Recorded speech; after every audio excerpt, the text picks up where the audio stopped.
Section 7, number 4, the polygons in each pair are similar. You're going to find the scale factor from the smaller to the larger.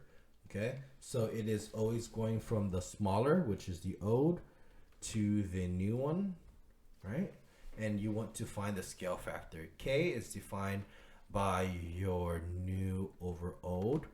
So all we have to do is just grab two values. So the first one here, it is 14, and the second one here is going to be 35. Okay, so the new is 35, and the old one, it is 14. We can do 35 divided by 14. This is simplified, can be 5 over 2, or in decimal form, 2.5 for the K value. That would be its scale factor. This makes sense because as it's going from a smaller triangle to the new triangle, it is considered to be an enlargement, and the K is greater than 1. Next for B, okay, please notice that this looks, not in the same orientation. So let's just rotate that. Okay. And yeah, it looks somewhat the same now. Okay. And again, it is going from the old into the new.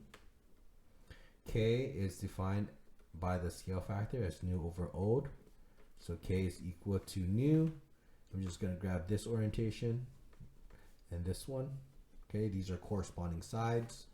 The new is 25, and its corresponding old side, which is 5.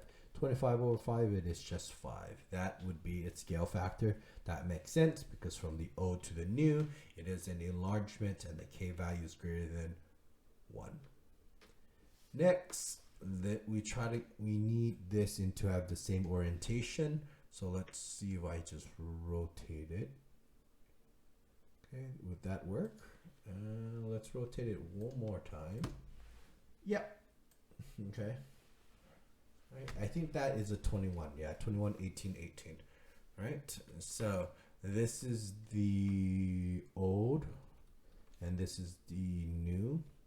K is defined by the scale factor as new over old. Okay. K is equal to the new. It is let's grab the top one here. Right, and this is the corresponding top side. Okay, new, it is 30, bottom is 18. 30 over 18 can be simplified to 5 over 3, or in decimal form, 1.67. That makes sense because the K is greater than 1, and it is an enlargement.